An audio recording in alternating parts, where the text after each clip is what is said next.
Hello प्यारे बच्चों, स्वागत है एक बार फिर से आप सभी का आपके अपने इस YouTube चैनल ज्ञान विद्याकुल में। प्यारे बच्चों, आज हम सीखने वाले हैं, समझने वाले हैं अच्छे से और बहुत अच्छे से समझने वाले हैं विज्ञान का अनूठा संसार। क्या सीखने वाले हैं प्यारे बच्चों? विज्ञान का अनूठा संसार। आज से हम कक्षा जो आपकी छठी है, इसकी पूरी विज्ञान हम पढ़ने वाले हैं और समझने वाले हैं। और विज्ञान के साथ साथ मैं सोशल साइंस और मैथमेटिक्स भी आपको पूरा पढ़ाऊंगा। यदि आप लोग हमसे पहली बार जुड़े हैं तो चैनल को लाइक कर दें, शेयर कर दें, सब्सक्राइब कर दें। ठीक है, चलिए प्यारे बच्चों, चलते हैं, करते हैं क्लास को प्रारंभ। आ जाइए, देखिए अपने पास है, यहाँ से स्टार्ट करते हैं। मनुष्य सदैव अपने आसपास के परिवेश में विषयों में जानने के लिए उत्सुक रहता है। जैसे छोटा जो बच्चा रहता है ना, वह जैसे ही स्कूल में जाता है तो सोचता है मैं स्कूल में क्यों आया हूँ, मैं क्या करूँगा आके। ठीक है, या फिर स्कूल में जाता है तो उसे घर से अलग परिवेश दिखाई देता है, बहुत सारे बच्चे दिखाई देते हैं, पेड़ पौधे दिखाई देते हैं, स्कूल पर अलग अलग चित्र दिखाई देते हैं। फिर उनके बारे में वो क्वेश्चन पूछता है कि गुरुजी ये क्या लिखा है। ठीक है, या फिर अगर घर पे भी रहता है तो देखो कभी चांद को देख लिए, पापा ये क्या है, चांद है। ठीक है, सुबह देख ले सूरज, पापा ये क्या है, सूरज है। पापा ये गर्मी क्यों देता है, ठंड काहे नहीं देता। तो ऐसे काफी सारे क्वेश्चंस बच्चा करता है। ठीक है, आगे चलते हैं।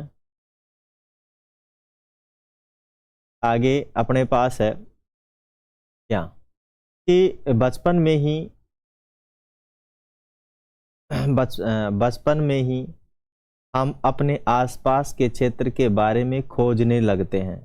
ठीक है ना, बचपन में ही खोजने लगते हैं। बच्चे किसी गाड़ी को देख के गाड़ी बनाने लग जाते हैं, अरे मेरा ट्रैक्टर है, मेरी बस है। ठीक है ना, मिट्टी के बनाने लग जाते हैं, कागज के बनाने लग जाते हैं, लग जाते हैं नहीं लग जाते, पूछने लगते हैं, माता पिता से भी पूछने लगते हैं ये ट्रैक्टर पापा कैसे चलता है, मम्मी कैसे चलता है। फिर विद्यालय के प्रारंभिक स्तर में पढ़ते हुए क्या आप अपने आसपास के परिवेश के विषय में पता लगाकर और खोज कर आनंदित हुए। मध्य स्तर में भी हम अपने आसपास के इन सुंदर विश्व को जानने और समझने की रोचक यात्रा की ओर अग्रसर अग्रसर होते रहेंगे। देखो आने वाले समय में या इस वाले समय में जो बच्चा पहली बार स्कूल जाता है या फिर किसी चीज़ के बारे में वो नहीं जानता है, ये मैटर नहीं करता है कि वो पहली बार ही स्कूल जा रहा है, लेकिन वो किसी भी चीज़ को देख लेता है तो वो उसके बारे में जानना चाहता है। ठीक है, कि भाई ये कैसे होगा, ये कैसे चलेगा। जैसे मोबाइल ही देख लो, अगर पहली बार लेगे तो बोलते पापा ये कैसे चलेगा, जरा बताओ मेरे को, इसमें तो गेम ही नहीं आ रहा। ठीक है, तो ऐसे बच्चे क्या करते हैं, अपने माता पिता से पूछते हैं, या आसपास जो भी होंगे, अंकल होंगे, आंटी होंगे, अपने दादा होंगे, दादी होंगे, नाना होंगे, नानी होंगे, इन सब से काफ़ी चीज़ों के बारे में वो पूछते हैं। ठीक है, अब जब कोई चीज़ समझ ही नहीं आती है तो फिर बोलते चंदा मामा दूर के, पुड़ी पकाए पूर के, बस ऐसे ऐसे कहानी सुनाने लग जाते हैं। ठीक है, चलिए इसके लिए हमारे आसपास एक नया विषय विज्ञान है। ठीक है, मानी हम जिन चीज़ों के बारे में सोचते हैं, जिन चीज़ों के बारे में जानना चाहते हैं, तो वो सब है विज्ञान। और विज्ञान के इस अद्भुत संसार में आपका स्वागत है। जैसे ही बच्चा जन्म लेता है, समझो उसके सामने सवालों की झड़ी लग जाती है, करोड़ों हजारों सवाल उसके जहन में होते हैं। ठीक है, सवालों की कोई उसके पास कमी नहीं रहती है, काफी सारे सवाल। अब आगे पहला ही सवाल आ गए, देखो यहाँ आते ही आप लोग छठी में आ गए, और छठी में आते हैं आपके पास पहला सवाल आया है, विज्ञान क्या है। विज्ञान क्या है? तो विज्ञान प्रकृति के क्रमबद्ध अध्ययन से अर्जित ज्ञान को ही क्या कहते हैं हम? विज्ञान कहते हैं। मैंने क्या बोला? प्रकृति के क्रमबद्ध अध्ययन से अर्जित ज्ञान को ही क्या कहते हैं हम? विज्ञान कहते हैं। विज्ञान विज्ञान देखने, सोचने, समझने और कार्य करने का एक सशक्त माध्यम है जो विश्व के रहस्यों की परतें खोलता। रहस्य का मतलब है ऐसी चीजें जो आज तक अपन से छुपी हुई है और उसका पता यदि तुरंत लग जाए। जैसे लाइट का पहले लोगों को पता ही नहीं था, आज जो हम सब चीज लाइट के लिए उपयोग कर रहे हैं, और जैसे ही पता लगा वाह मजा आ गया, अब तो हम पंखा में रहा करेंगे। लाइट आई, फिर बल्ब आया तो फिर उसे उजाला हुआ, फिर उससे रिलेटेड काफ़ी सारे अपने संसार के अंदर पंखा, TV, cooler, fridge, computer, mobile, काफ़ी सारी चीज़ें आई। अब जैसे जैसे नई चीज़ें आने लगी, वाह हमारा जीवन और आसान होने लग गया। लेकिन जब हमें इनके बारे में कोई पता नहीं था तो फिर जैसे ही आया अचानक, जैसे कंप्यूटर था ही नहीं, तो जब कंप्यूटर आया खोज करके तो लोगों का काम आसान हुआ। जिज्ञासु हुए लोग कि हम और जानना चाहेंगे इस चीज के बारे में, क्या चीज है भाई ये, हैं? समझे नहीं समझे? चलिए, तो मतलब प्रकृति में कोई चीज अचानक से नहीं आ जाए, उसके बारे में हम जानने की कोशिश करते हैं। ठीक है, वही विज्ञान है। यह एक रोचक साहसिक कार्य की तरह है, रोचक और साहसिक कार्य की तरह है जहां हम प्रश्न पूछते हैं। ठीक है, रोचक, देखो रोचक है अगर किसी व्यक्ति से हमने कोई सवाल पूछा और उस व्यक्ति ने उस सवाल का आंसर दे दिया। क्या कर दिया? उस व्यक्ति ने उस सवाल का आंसर दे दिया, तो अपन को क्या आता है भाई? मजा आता है ना? ओ ऐसे भी होता है, ऐसे भी होता है, फिर हम ऐसे ऐसे करने लग जाते हैं, है ना? तो ये रोचक है, रोमांचक, रोचक या रोमांचक माने मजा आता है। साहसिक, अगर हम किसी से क्वेश्चन पूछ लेते हैं ना, तो भाई साहब क्वेश्चन पूछने के लिए अब बड़े में साहस होना चाहिए। क्या होना चाहिए? साहस। ठीक है ना? हम हर किसी से क्वेश्चन नहीं कर सकते भाई। हाँ, आजकल हर किसी से क्वेश्चन नहीं कर सकते, उसके कलेजा होना चाहिए। जैसे विद्यालय में काफी सारे बच्चे होते हैं, हर कोई विद्यार्थी टीचर से क्वेश्चन नहीं पूछता है। टीचर से क्या नहीं पूछता है? क्वेश्चन नहीं पूछता है। जहां हम प्रश्न पूछते हैं। आ जाओ आगे चलते हैं, आगे चलते हैं। आगे है प्रकृति के विभिन्न आयाम खोजते हैं और यह समझने का प्रयास करते हैं कि ये सब आखिर होता कैसे है। ये सब जानने के लिए सबसे महत्वपूर्ण है जिज्ञासा। क्या है? जिज्ञासा। और इसी जिज्ञासा से इस पुस्तक का शीर्ष लिया गया है। ठीक है ना? माने विज्ञान का मतलब है माय डियर जिज्ञासा। क्या है माय डियर? जिज्ञासा। ठीक है, जिसे हम बोलते हैं इंग्लिश में क्यूरोसिटी।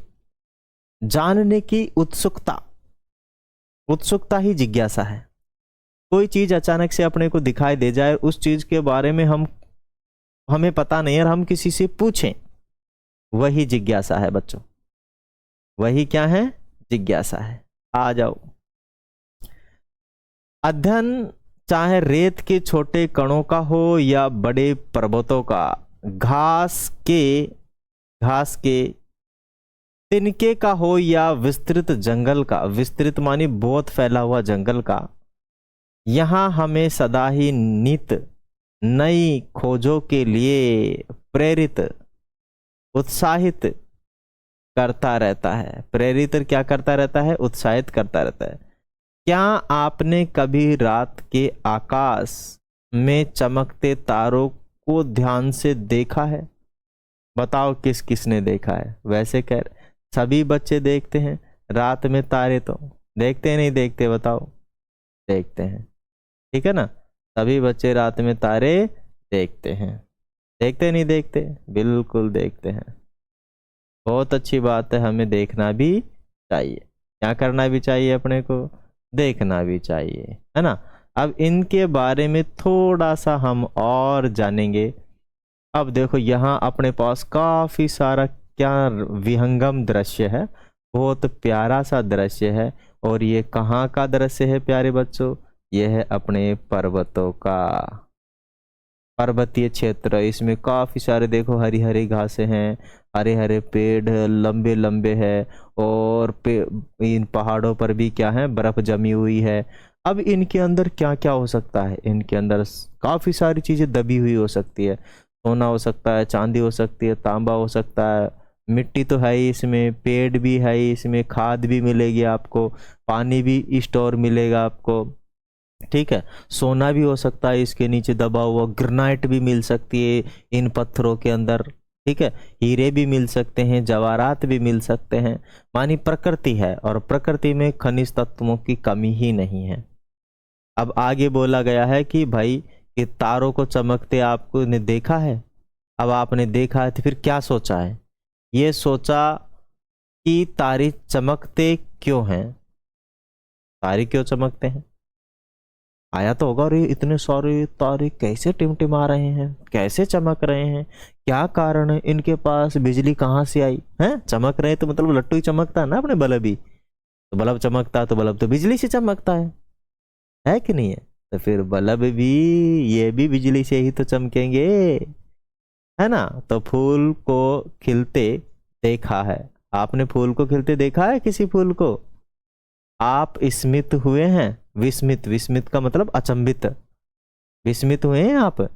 मतलब अचानक से देखो अपने एक हजारा का फूल उगाया, और मतलब पेड़ उगाया, और उसके एक कली कल खुलने वाली थी फूल के, और जैसे ही फूल खिलता है इतना सुंदर दिखता, आहा मनमोहक हो जाता है। अरे ये खुला क्यों, क्या कारण है? रात में काहे नहीं खुला, सुबह क्यों खुला, धूप में क्यों खुलता है, पेड़ धूप की तरफ ही क्यों चलता है? काफी सारे अपने पास सवाल होते हैं कि उन्हें हम कैसे पता चलता है कि कब खिलना है। ये सब विज्ञान द्वारा उजागर होने वाले रहस्यों, रहस्यों के उदाहरण हैं। रहस्यों के क्या उदाहरण है? विज्ञान के बारे में सबसे रोचक बात यह है कि यह सर्वत्र है, महासागर की गहराइयों से लेकर, माने सर्वत्र का मतलब है सभी जगह पे विज्ञान है। सर्वत्र का मतलब क्या है भाई? सभी सभी जगह पे क्या है? विज्ञान। ऐसा कोई जगह नहीं है जहां पे विज्ञान नहीं हो। ये विज्ञान सर्वत्र है, चारों तरफ है, हर जगह है। जिस जगह देखो उस जगह है। अब जैसे हर जगह दिखाई दे रहा है अपने पास, देखो ऊपर था पर्वतीय क्षेत्र था, अब आ गया अपने पास मरुस्थल। कौन सा आ गया अपने पास? मरुस्थल आ गया। क्या आप जानते हो मरुस्थल को? हाँ, क्या आप मरुस्थल को जानते हो? मरुस्थल जिसे हम कह सकते हैं रेगिस्तान। क्या कह सकते हैं हम? रेगिस्तान कह सकते हैं। रेगिस्तान जहाँ रेत का स्थान हो, जहाँ पथरीली मिट्टी हो, जहाँ पेड़ पौधे कम हो, जहाँ पानी कम हो, वो रेगिस्तान कहलाता है। क्या कहलाता है? रेगिस्तान कहलाता है। और जहाँ बहुत सारा पानी भरा हो उसे हम समुद्र कहते हैं। जिसका अथाह भंडार हो, कहीं रुकने का नाम और निशान ना हो, चारों तरफ जहां देखे वहीं आपको पानी ही पानी नजर आए। क्या नजर आए आपको? पानी ही पानी नजर आए। क्या बच्चे आप लोग समझ पा रहे हो जब मैं समझा रहा हूं?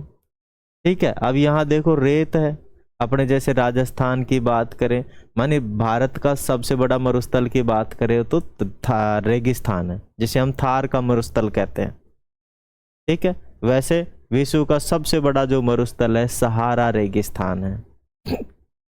कौन सा रेगिस्तान है? सहारा। और ये कहाँ पर है प्यारे बच्चों? ये है आपका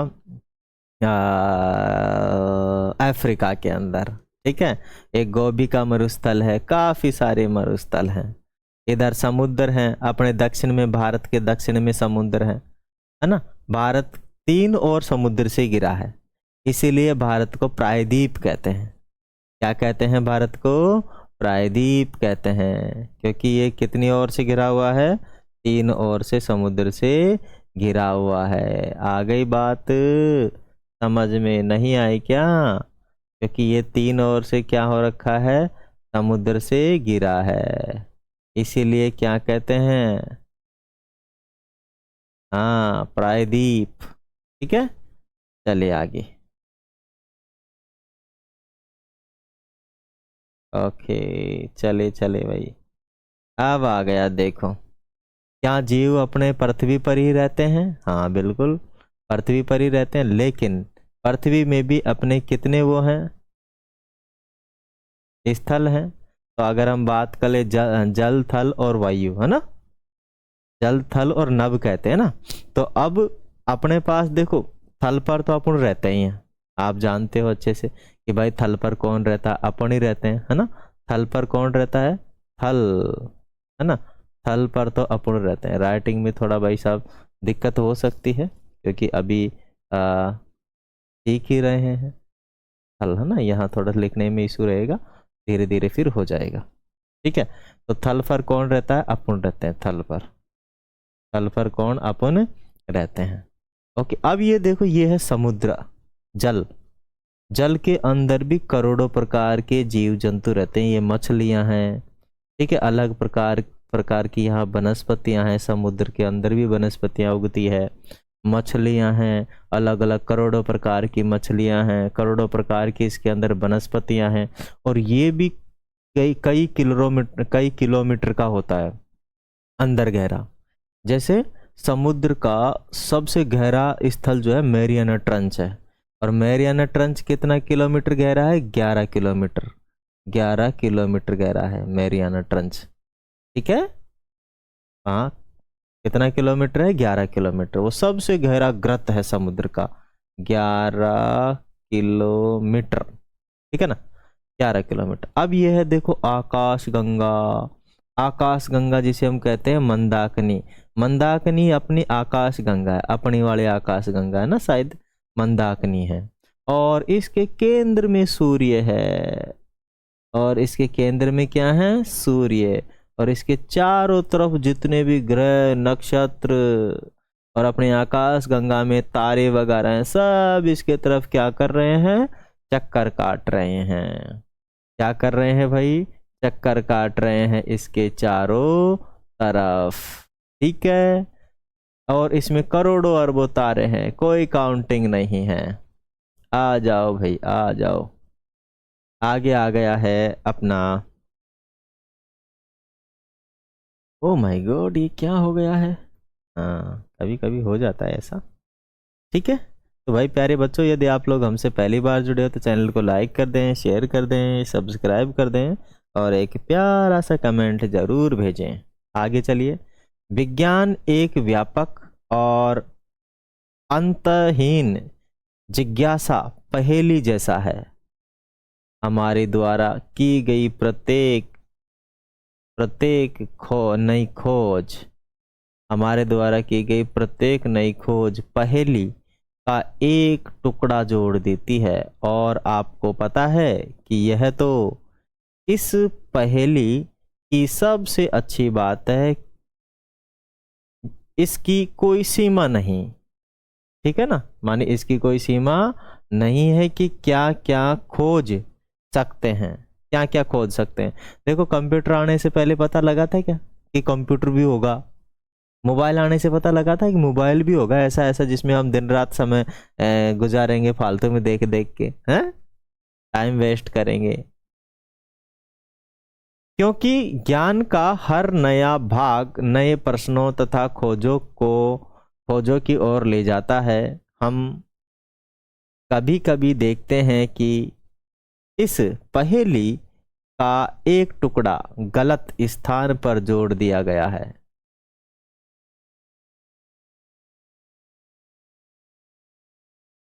और उससे वहां से और उसे वहां पूरे स्थान पर ले जाने की आवश्यकता है।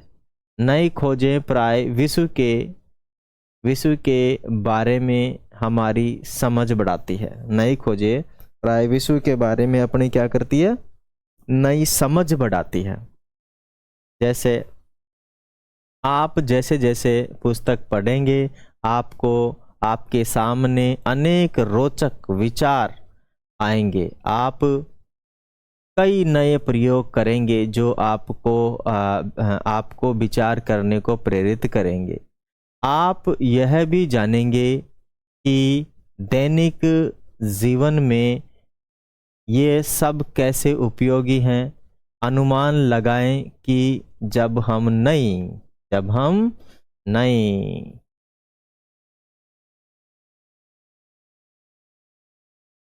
हम नई खोजें करेंगे,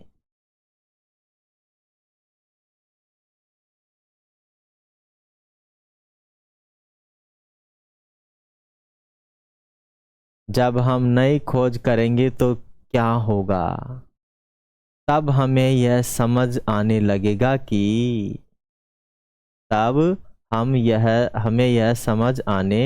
लगेगा कि ये सभी विचार एक दूसरे से जुड़े हुए हैं। एक दूसरे से क्या हैं? जुड़े हुए हैं। आई बात समझ में? आई नहीं आई बात समझ में? आइए इस यात्रा को आरंभ करते हैं अपनी पृथ्वी से। कहाँ से प्रारंभ करते हैं? अपनी पृथ्वी से। पृथ्वी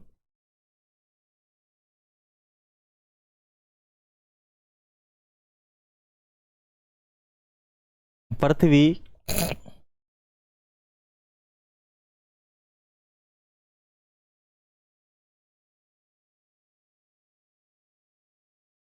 पृथ्वी अरे क्या हो रहा है ये?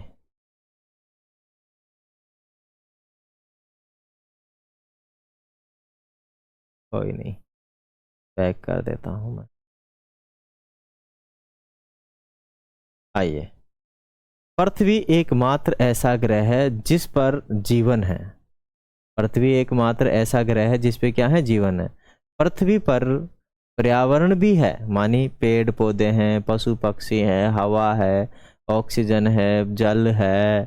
ठीक है, अलग अलग प्रकार की गैसें हैं, अलग अलग प्रकार का पर्यावरण है जिनकी रक्षा करना अति आवश्यक है। देखो, पृथ्वी पर जितनी भी चीजें हैं उन सभी की हमें रक्षा करनी चाहिए। चाहे कोई सा भी पर्वत हो, पहाड़ हो, जंगल हो, जल हो, जमीन हो, उसकी हमें सुरक्षा करनी चाहिए। गंदगी नहीं फैलानी चाहिए, पेड़ों को नहीं काटना चाहिए, बिना मतलब में किसी पशु को नहीं मारना चाहिए, क्योंकि सभी लोग इस प्रकृति का एक पर्टिकुलर हिस्सा है। पृथ्वी पर जीवन की एक अद्भुत विविधता है। पौधे और जंतु जो इस ग्रह के विभिन्न क्षेत्रों में जीवित रहने और फलने फूलने में सफल हो सके। ध्यान रहे, एक पर्टिकुलर क्षेत्र में पर्टिकुलर स्पीशीज जीवन जी सकती है। आपने किसी बीज को एक पौधे में और किसी इल्ली मानी कैटरपिलर को एक सुंदर तितली में परिवर्तित होते देखा होगा, तथा ऐसे अनेक अवलोकन किए होंगे। पौधे और इस पौधे और जंतु का विकास प्रकार है। जंतुओं का विकास किस प्रकार हुआ है? आइए सब चीजों के बारे में जानते हैं और सीखते हैं। चले आगे चलते हैं प्यारे बच्चों।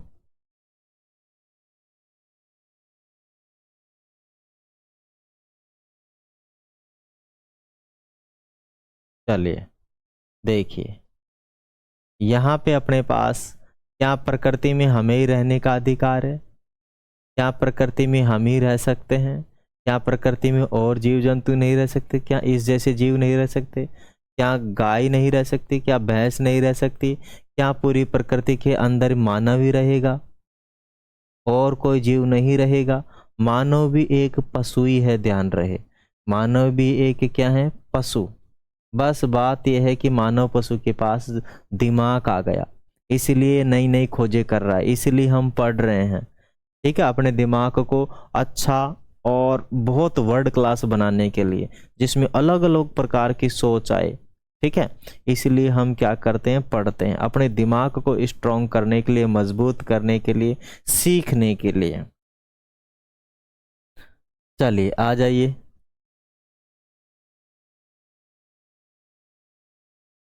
चलिए बलिनी चलिए। ठीक है, आ जाओ। अब देखो, अगर कोई भी जीव प्रकृति में रहेगा तो खाना कहाँ से मिलेगा उसे? प्रकृति से।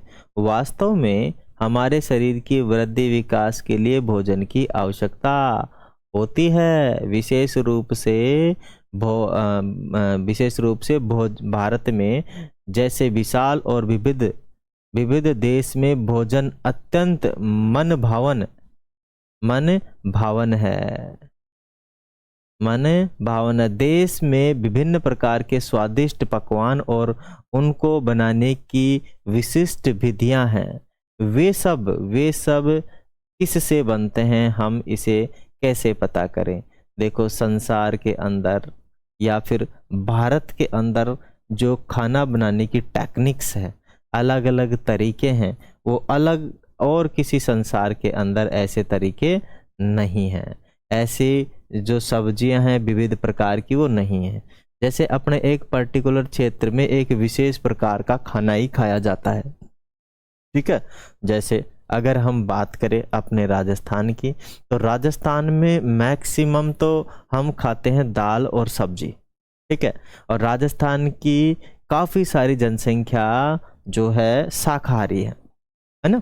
शाकाहारी मतलब हम नॉर्मल शाकाहारी भोजन करते हैं, मांसाहारी भोजन नहीं करते हैं बिल्कुल भी। ठीक है, क्योंकि हम क्या हैं? शाकाहारी हैं। हम क्या हैं? शाकाहारी हैं, तो हम शाकाहारी ही भोजन करते हैं। कौन सा भोजन करते हैं? हम शाकाहारी हैं। ठीक है, अब देखो भाई, शाकाहारी तो अपने अपने तो चलता है, लेकिन क्या हाँ सब हम ऐसा ही खाएंगे? हैं? नहीं। अब राजस्थान के अंदर देखो, राजस्थान में दाल बाटी है, इधर कुछ पता नहीं क्या, ये सलाद है ना, और ये तो बाटियां हैं। अभी राजस्थान में दाल बाटी चूरमा खाते हैं मैक्सिमम, है ना। अब चले जाएं भाई साहब गुजरात में, तो इडली डोसा खाएंगे हम, है ना। इडली डोसा सांबर, ओके। और अगर चले जाएं अपन साउथ के अंदर, चले जाएं, साउथ का मतलब साउथ मतलब तमिलनाडु हो गया अपना, तमिलनाडु, और इधर जो है आंध्र प्रदेश है, केरल है। फिर इसमें जाएंगे तो भाई साहब मछली और चावल खाएंगे, है ना। क्या खाएंगे वहाँ के लोग?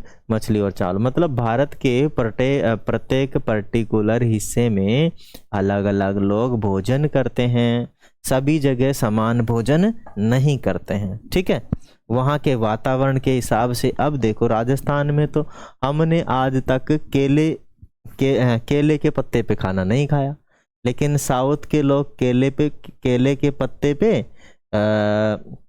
चावल रख के और उसमें दाल डाल कर या मजे से खाते हैं, क्योंकि वहाँ पे चावल का पत्ता केले का पत्ता बहुत ज़्यादा मात्रा में मिलते हैं, क्योंकि वहाँ बहुत ज़्यादा केले होते हैं। वहाँ क्या होते हैं? केले होते हैं। अब हम बिहार की तरफ चले जाएं तो बिहार में हम क्या खाएंगे भाई बताओ? बिहार के अंदर हम खाएंगे मछली और चावल खाएंगे, लिट्टी चोखा खाएंगे। लिट्टी चोखा मतलब वही अपने बाटी जैसे होते हैं शायद, लिट्टी चोखा भी, है ना। तो अपने राजस्थान में अलग सिस्टम है। दिल्ली का तो सभी लोग रहते हैं ऑल ओवर इंडिया से, तो वहाँ का कल्चर अलग है ना। कल्चर का मतलब है खाना सेम ही रहेगा, सभी तरीके का खाना खाएंगे लोग। आजकल लोग फास्ट फूड ज़्यादा खाने लग गए, पिज़्ज़ा बर्गर। ये मतलब फास्ट फूड खाने का मतलब है बीमारियां घर में लेकर आना। यहाँ प्यारे बच्चों, फास्ट फूड का मतलब क्या है? बीमारियां घर में लेकर आना। आओ चलते हैं आगे। आप प्यारे बच्चों आगे, सावन का महीना, चलिए भाई चलिए आगे चलते हैं, जल्दी जल्दी पढ़ते हैं। आगे आ गया है, आगे अपने पास है कि हमें जीवित रहने के लिए भोजन के साथ साथ जल की भी आवश्यकता होती है। जल की भी आवश्यकता होती है। जल एक अत्यंत आवश्यक पदार्थ है। क्या आप कभी बारिश में दौड़े भागे और कूदे हैं? क्या आपने कभी सोचा है कि बारिश क्यों और कैसे होती है? सोचा होगा, ठीक है ना। ये बारिश चमकती कैसे है, कैसे होती है। तो जल की बात करें अपन, जल बोले तो पानी, क्या, जल बोले तो पानी, है ना, पानी, है ना, जल बोले तो पानी। अब पानी प्यारे बच्चों आप जानते हो इसका फॉर्मूला होता है H2O। क्या होता है, H2O होता है। मतलब इसके अंदर तो होता है हाइड्रोजन, क्या होता है, हाइड्रोजन होते हैं इसमें, क्या होते हैं इसमें, हाइड्रोजन, हाइड्रोजन होते हैं और ऑक्सीजन होते हैं। क्या होते हैं, हाइड्रोजन होते हैं और ऑक्सीजन मिलकर जल का निर्माण होता है। अब देखो ये बारिश क्यों होती है ना, और कैसे होती है, इसके बारे में हम यहाँ पे सीखने वाले हैं। आ जाओ। माने क्या आपने ध्यान दिया है कि जल ठंडा करने पर बर्फ बन जाता है और गर्म करने पर उबलने लगता है, और उबलने के बाद आप भाप बन के उड़ जाता है। आपको भी गर्मी में ठंडा जल पीने या सर्दियों में गर्म जल से नहाने में आनंद आता है। हम गर्म और ठंडा को कैसे समझते हैं, कैसे समझते हैं, चाहे वह जल हो या ज्वर से तपते हमारे शरीर का तापमान, ज्वर मानी बुखार, ज्वर मानी बुखार से तपता अपना शरीर हो। कोई वस्तु कितनी गर्म है यह ज्ञात करना महत्वपूर्ण है। ठीक है, तो इसके लिए हम क्या करते हैं, स्केल लेते हैं, थर्मामीटर लेते हैं। क्या लेते हैं भाई इसके लिए, थर्मामीटर, ठीक है ना, क्या लेते हैं इसके लिए हम, थर्मामीटर। ठीक है, थर्मामीटर से नापते हैं हम कि अपने शरीर का तापमान कितना है। अब ये भी दो प्रकार के होते हैं, एक तो इलेक्ट्रॉनिक थर्मामीटर होता है और एक होता है कांच का थर्मामीटर। ठीक है, जिसमें हम नॉर्मली टेम्परेचर नाप लेते हैं। आ जाओ आगे, और भी कई प्रकार के थर्मामीटर, ठीक है, नापने के आधार पे भी कई प्रकार के थर्मामीटर होते हैं। अब देखो यहाँ पे बारिश के बारे में तो आपके पास आएगा ही आएगा। हम पहले पेज पर आ गए जल्दी, है ना। चले वापस से चलते हैं अपने उसी पेज पर, बारिश वाले पेज पर। पहले बारिश करवाते हैं यहाँ पे। ठीक है, देखो बारिश कैसे होता है। देखो समुद्र से क्या होता है, जब मौसम विपरीत होता है, बहुत ज़्यादा गर्मी होती है, तो समुद्र से पानी उठता है और कहाँ चला जाता है, बादलों में चला जाता है। और आसमान में हवाएं चलती रहती है, उससे बादल भाप बन के इधर उधर उड़ते रहते हैं, गैस बन के उड़ते रहते हैं। और जहाँ पे पर्यावरण अच्छा दिखता है, ठीक है, पेड़ पौधे ज़्यादा होते हैं, वहाँ मौसम में ह्यूमिडिटी ज़्यादा हो, ऐसी कंडीशन में वहाँ जाके बारिश बरस जाती है। ठीक है, बारिश क्या हो जाती है, बरस जाती है। फिर वापस घूम घाम के पानी कहाँ चला जाता है, समुद्रों में चला जाता है। ओके, और इसके और भी वैज्ञानिक तरीके हैं, उनके बारे में भी हम क्या करेंगे, सीखेंगे आगे। आ जाओ। अब आगे है हमारे आसपास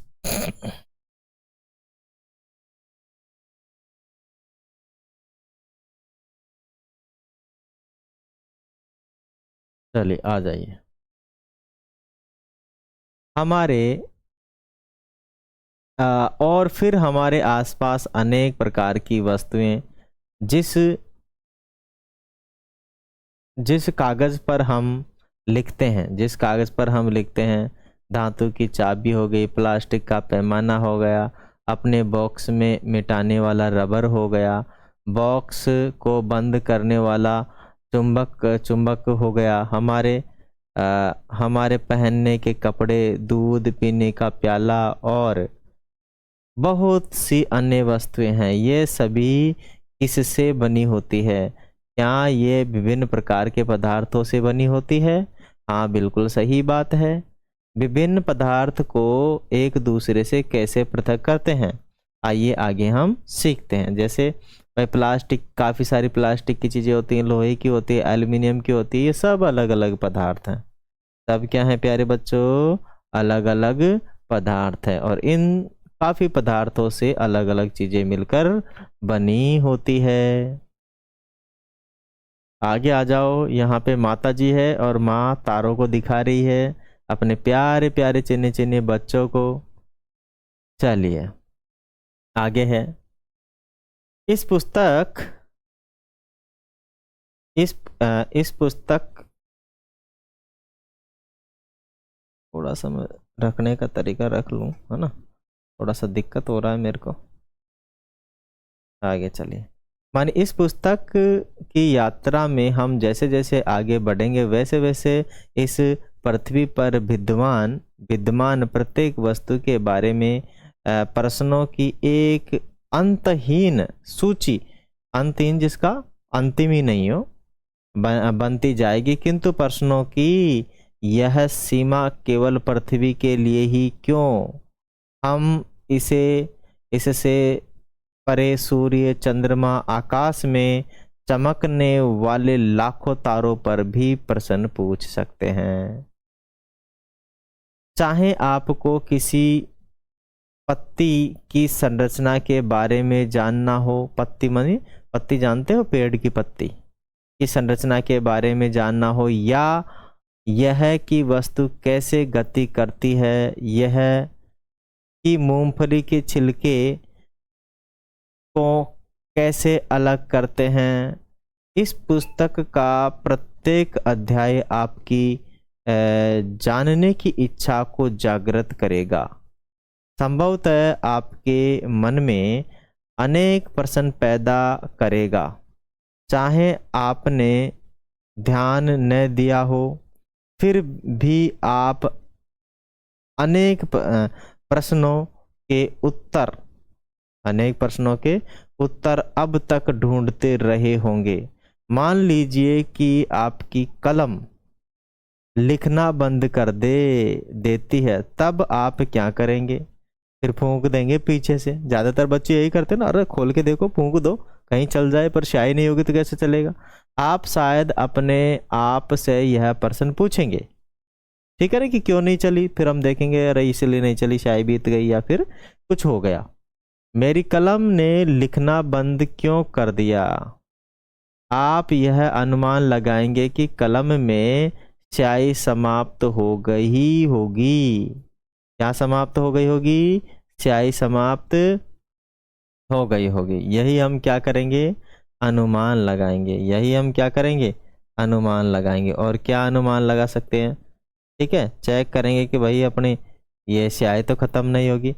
अब ये छोटी दीदी यही देख रही है ना, एक छोटी सी लड़की, प्यारी सी लड़की यही देख रही है कि इसके अंदर स्याही खत्म हुई है या नहीं हुई है ना। पेन के अंदर ये यही चेक कर रही है कि क्या इसमें स्याही खत्म हो गई या नहीं हुई। ठीक है, अगर खत्म हो गई तो चलो दूसरा पेन लेते हैं या फिर इसमें से रिफिल डालते हैं। ठीक है, अगर आप इस अनुमान का परीक्षण कलम खोलकर और रिफिल की स्याही जांच करेंगे, यदि वह खाली है तो आप जान जाएंगे कि आपका अनुमान सही था। परंतु मान लीजिए कि आप देखते हैं कि स्याही समाप्त नहीं हुआ है, अब आप क्या करेंगे? अब आप क्या करेंगे? आप एक और अनुमान लगाएंगे कि संभवतः स्याही सूख गई है। इसकी जांच करने के लिए कि यह अनुमान सही है या नहीं, आप कुछ और प्रयास करेंगे। वास्तव में विज्ञान ऐसे ही कार्य करता है। आपने यह जानने का प्रयास किया है कि आपकी कलम ने लिखना क्यों बंद कर दिया। वैज्ञानिक विधि का एक उदाहरण है। वैज्ञानिक विधि का क्या एक उदाहरण है? आपने क्या किया? सोचा कि मेरी कलम ने लिखना बंद क्यों किया। आइए अब हम करते हैं एक प्रयास, और आगे है क्रियाकलाप आ गया अपने पास। क्या आ गया है? क्रियाकलाप। ठीक है, आइए सोचेंगे और लिखेंगे।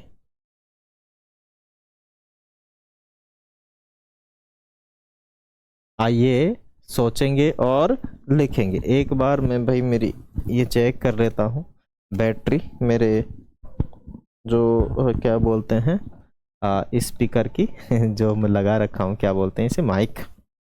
ठीक है ना, बिल्कुल माइक की प्रॉपर चल रही है, कोई इशू नहीं है, दो है इसके अंदर। आ जाओ आगे चलते हैं। एक ऐसी ही अन्य समस्या के बारे में लिखेंगे जिसे आपने हल करने का प्रयास किया हो। आपने किन चरणों का पालन किया? बताओ भाई। एक ऐसी ही अन्य समस्या के बारे में लिखें जिससे आपने हल करने का प्रयास किया हो। आपने किन चरणों का पालन किया?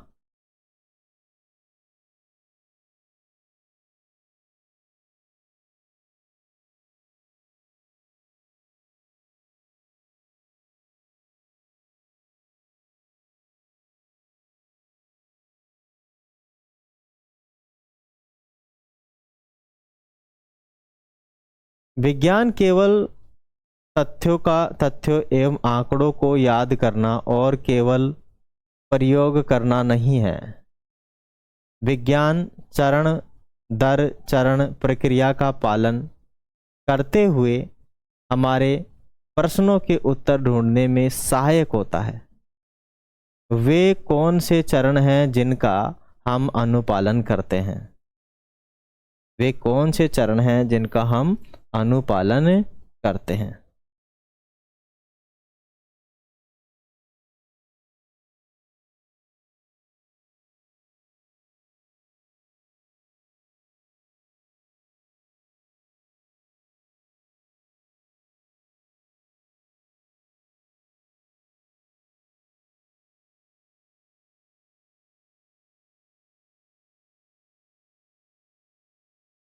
सबसे पहले जो हमें रुचिकर लगता है, यह जिसे हम समझ नहीं पाते हैं, हम उसका अवलोकन करते हैं।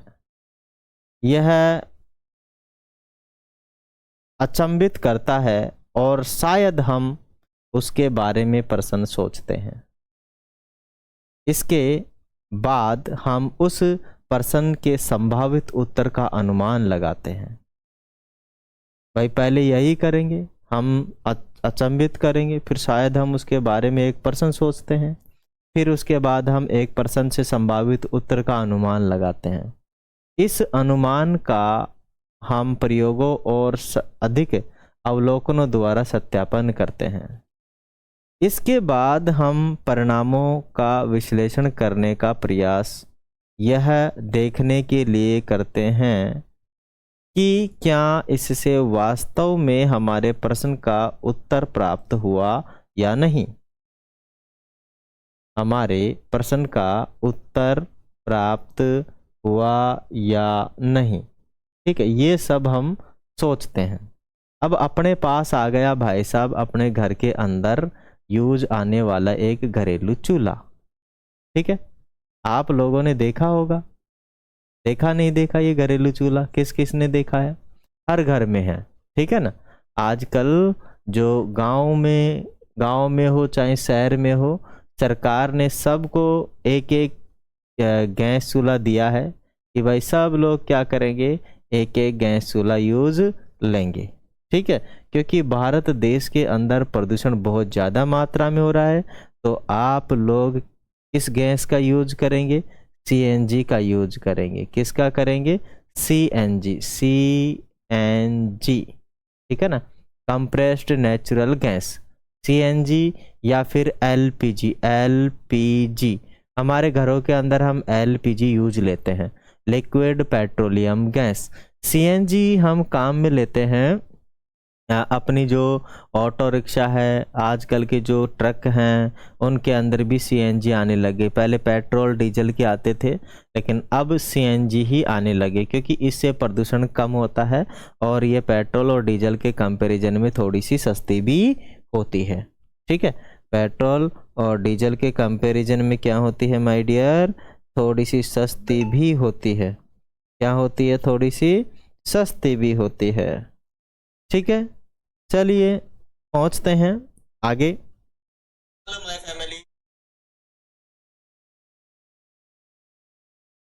चलिए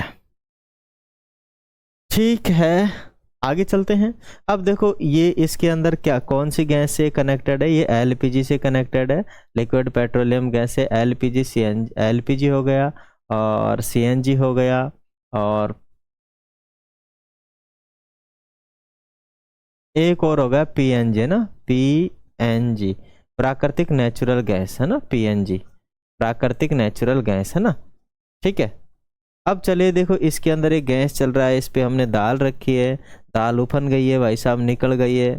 ठीक है, आगे चलते हैं।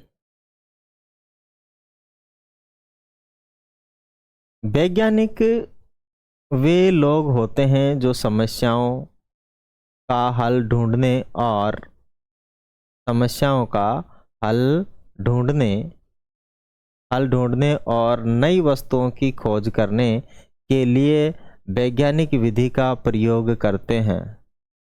परंतु क्या कोई भी व्यक्ति जो वैज्ञानिक विधि का पालन करता है, यह वैज्ञानिक की तरह कार्य करता है?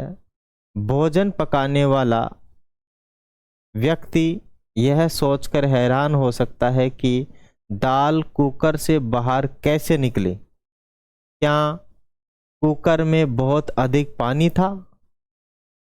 ठीक है, आगे है साइकिल की मरम्मत करने वाला व्यक्ति के बारे में सोचिए, जो यह ढूंढने का प्रयास कर रहा है कि टायर में हवा कैसे निकली। मतलब टायर में हवा कैसे निकली, कहाँ से निकली, कहीं पंचर तो नहीं हो गया। ठीक है ना, बाहर से कहाँ से निकल गई, या कोई विद्युत ठीक करने वाला व्यक्ति यह ढूंढने का प्रयास कर रहा है कि विद्युत बल्ब क्यों नहीं जल रहा। क्या कोई समस्या बल्ब में है या स्विच में? ठीक है ना, विद्युत का जो इलेक्ट्रिशियन है यही सोचेगा कि क्या भाई बल्ब के अंदर प्रॉब्लम है, या बल्ब खराब हो गया है, या स्विच खराब हो गया है।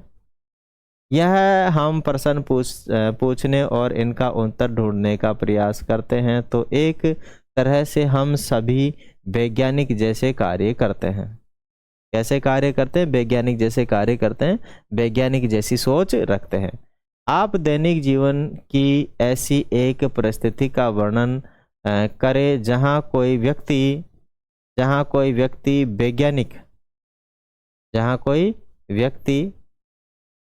क्या हो गया भाई, जहां कोई व्यक्ति वैज्ञानिक विधि का क्या करता है? अनुसरण करता है। क्या करता है? अनुसरण करता है। आगे आ जाइए। क्या आपने अनुभव किया कि हमारे दैनिक जीवन में ऐसी अनेक परिस्थितियां आती है जहां हम जाने अनजाने में वैज्ञानिक विधि का प्रयोग करते हैं? हम सभी समस्याओं को हल करने एवं ब्रह्मांड के रहस्यों का समाधान निकालने की क्षमताओं को बढ़ाती है। यह समझना आवश्यक है कि वैज्ञानिक को विज्ञान को समझने और सीखने के लिए जिज्ञासु होना और आसपास के वातावरण का अवलोकन करना सर्वोपरि है। हम जिज्ञासु होते हैं तब हम प्रश्न पूछने लगते हैं, कैसे और क्यों।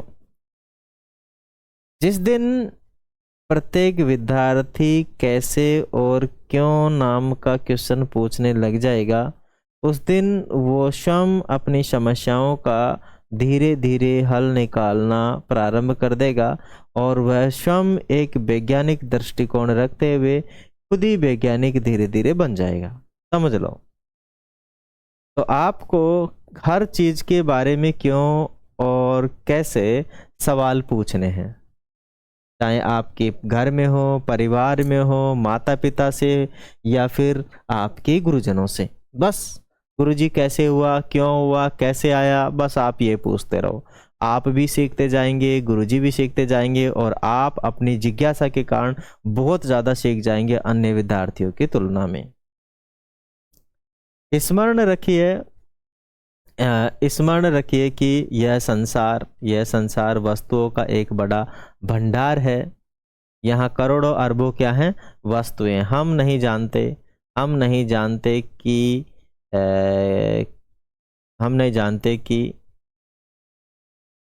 और भी कितनी वस्तुएं हैं जिन्हें खोजना अभी शेष है। ठीक है, अभी तक अपने पास मोबाइल आ गया, कंप्यूटर आ गया, ठीक है, माइक आ गया, स्पीकर आ गया, कूलर आ गया, फ्रिज आ गया, टीवी आ गया, एलईडी आ गया, है ना, ओवन आ गया, और उनके साथ साथ कपड़े धोने की मशीन आ गई। संसार में काफ़ी सारी बड़ी बड़ी मशीनें आ गई। अब फिर भी इसके अलावा भी करोड़ों ऐसी चीज़ें बची हुई हैं जिनकी खोज करना अभी बाकी है। क्रियाकलाप 1.3 आइए विचार करें और लिखें।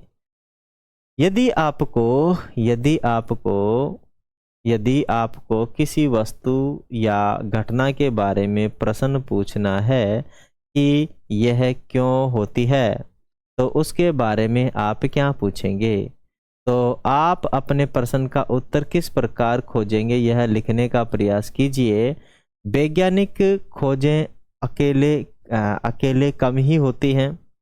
दुनिया भर के वैज्ञानिक प्राय एक दूसरे के साथ बड़े बड़े समूहों में कार्य करते हैं, इसीलिए यह आप स्वयं उत्तर नहीं ढूंढ पाते और तो अपने मित्रों से निसंकोच सहायता मांगिए। साथ मिलकर खोजना सदैव अधिक लाभदायक होता है। देखो, हम एक सवाल करें और मान लो गणित का वो सवाल अपने को नहीं आ रहा है 1 घंटे से, हम दूसरे मित्र से पूछे उसको भी नहीं आया, तीसरे से पूछे उसको भी नहीं आया, लेकिन थोड़े 10 मित्रों से यदि हम थोड़ा थोड़ा पूछे तो हर किसी को कुछ न कुछ तो उसमें से आएगा थोड़ा सा, और हम उस सवाल को आसानी से निकाल लेंगे। जबकि अकेला व्यक्ति काफ़ी समय से क्या कर रहा होता है, प्रयास कर रहा होता है, और अकेले प्रयास करने से हम किसी चीज़ का हल नहीं निकाल सकते। कभी कभार किसी चीज़ का हल एक ग्रुप में होता है। इसमें होता है ग्रुप में। अब देखो, यहाँ कुछ बच्चे 2 बीकर ले रखे हैं या फिर जग समझ लीजिए, और उसके अंदर कंकर डाल के देख रहे हैं कि क्या कंकर डालने से पानी ऊपर आएगा या नहीं आएगा। ठीक है, क्योंकि थ्रस्टी और थ्रस्टी क्रॉक की जो कहानी थी उसमें इस एक कौवे ने भी वैज्ञानिक दृष्टिकोण लगाया था। जब उसके पानी हाथ ही नहीं आ रहा था तो उसने क्या किया कि बाहर से कंकर उठाया और 1 बाय 1 उसमें डालता गया, और जैसे जैसे वो 1 बाय 1 उसमें डालता गया, काफ़ी सारे पत्थर उसने डाल दिए उसमें, और जब काफ़ी सारे पत्थर उसने डाल दिए उसमें तो फिर आपको पता है क्या हुआ, पता है ना क्या हुआ, पानी ऊपर आ गया। अब जब पानी ऊपर आ गया तो कौवा पानी पिया उड़ गया। अब इससे वैज्ञानिक दृष्टिकोण क्या रहा? वैज्ञानिक दृष्टिकोण ये समझ में आया कि भाई जो हम कंकर या पत्थर डालते हैं उसका भी एक पर्टिकुलर आयतन होता है, वह भी एक स्थान घेरता है, और जब वो स्थान घेरेगा तो उस स्थान पे जो पानी था वो फैलेगा या ऊपर आएगा। इसीलिए उसने काफ़ी सारे कंकर पत्थर डाले और पानी आ गया ऊपर। संभवतः आपको अपने सभी प्रश्नों के उत्तर कक्षा 6 में नहीं मिलेंगे। चिंता न करें, आप विज्ञान की यात्रा पर निकल पड़े हैं।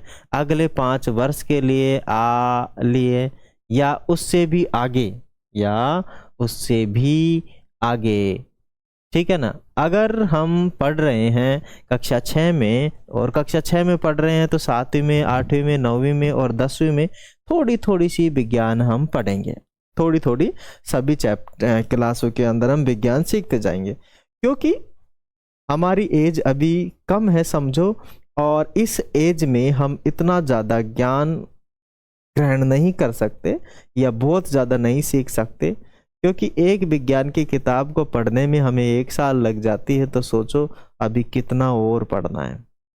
इसीलिए विज्ञान की सभी चीज़ों का आंसर एक साथ तो नहीं, लेकिन आपको धीरे धीरे मिलता रहेगा जैसे जैसे आप बढ़ते रहेंगे। और यदि आपको बहुत ही ज़्यादा विज्ञान के बारे में जानना है, सीखना है, समझना है और अपने दिमाग से अंधविश्वासों को निकालना है, तो आप कक्षा 11 और 12 में विज्ञान लीजिए, साइंस लीजिए, फिजिक्स, केमिस्ट्री और बायोलॉजी लीजिए। आपको हर एक चीज़ की नस नस के बारे में पता लग जाएगा, बहुत काफ़ी सारी चीज़ें आप जान लेंगे, सीख लेंगे, है कि नहीं है। आइए, जिस प्रकार बच्चे बारिश का आनंद लेते हैं, उसी प्रकार विज्ञान भी एक आनंदमय खोज जैसा होता है। विज्ञान की इस यात्रा का आनंद लें और खोज करते रहें। ब्रह्मांड के अद्भुत रहस्यों के बारे में सोचना कभी बंद न करें और प्रश्न पूछते रहें। जब तक आप प्रश्न नहीं पूछेंगे, तब तक आप इस संसार में कुछ नहीं सीखेंगे। इसीलिए आपको अगर कुछ करना है तो प्रश्न पूछना ही है। इंटेलिजेंट बनना है तो आपको प्रश्न पूछना ही है। मानी बुद्धिमान होने के लिए आपको प्रश्न पूछने वाला बनना आवश्यक है। अगर आपको बुद्धिमान नहीं होना है तो आप प्रश्न मत पूछिए, और यदि आपको बुद्धिमान होना है तो आपको प्रश्न पूछने ही पड़ेंगे। अगर आप प्रश्न पूछेंगे तो आप इंटेलिजेंट बनेंगे और आपके दिमाग एक पेड़ की तरह बनेगा, सबको छाया देगा, मतलब सब लोगों को क्वेश्चनों के आंसर देगा यदि आप इंटेलिजेंट बनेंगे। तो इसीलिए मैं कहता हूँ कि आप अपने टीचर से, माता पिता से क्यों कब कैसे पूछते रहो, ठीक है। क्यों कब कैसे मतलब किसी चीज़ के बारे में पूछते रहो। माता पिता के बारे में मत पूछ ले, पापा क्यों जा रहे हैं, कब जा रहे हैं, कैसे जा रहे हैं, तो फिर भाई लवलेट चढ़ा देंगे, ठीक है ना। तो किसके बारे में पूछेंगे, किसी चीज़ के बारे में पूछेंगे। तो ये था चैप्टर 1 का सारांश, जिसका नाम था जिज्ञासा, है ना। इस किताब का नाम था, और इस किताब के नाम के आधार पर ही इस पहले चैप्टर को एनसीईआरटी ने डिज़ाइन किया है माय डियर। और मैं आशा करता हूँ आप सभी से कि आप एक पंचर ढूंढने वाला आदमी नहीं बने, ठीक है ना, आप बने एक वैज्ञानिक, ठीक है। और इसके लिए तो हमें पढ़ना पड़ेगा। हाँ, पर पंचर ढूंढने वाला भी एक वैज्ञानिक ही होता है, जो एक इतनी बड़ी ट्यूब के अंदर से अपने वैज्ञानिक तरीके से उसमें से एक पंचर ढूंढ के उस पर पंचर लगाने का काम करता है और हमारा काम आसान करता है। संसार के इस विहंगम दृश्य और बहुत वाइड सोच रखोगे, तभी जाके आप लोग इस संसार में कुछ अच्छा सीख पाओगे, ठीक है ना। तो संसार, विज्ञान का अनूठा संसार, इसमें कुछ बातें ज़्यादा अपने को सीखने को नहीं मिली है, लेकिन आने वाले चैप्टर में और काफ़ी शानदार और जानदार चीज़ें सीखने को मिलेगी। मैं आशा करता हूँ आप सभी लोग इस चैप्टर को अच्छे से एंजॉय करे होंगे, और वीडियो अच्छा लगे तो वीडियो को लाइक करें, शेयर करें, सब्सक्राइब करें और एक प्यारा सा कमेंट ज़रूर भेजें, ठीक है। हम आपके कमेंट का इंतज़ार ज़रूर करेंगे। और यदि आपको किसी भी सवाल में प्रॉब्लम है तो प्यारे बच्चों, आप लोग फ़ोटो खींचें, हमारे व्हाट्सअप नंबर जो आपको डिस्क्रिप्शन में मिलेंगे वहाँ आप हमें भेज दें, हम आपको उसका वीडियो सॉल्यूशन प्रोवाइड करवा देंगे। Thank you. जय हिंद, जय भारत, वंदे मातरम।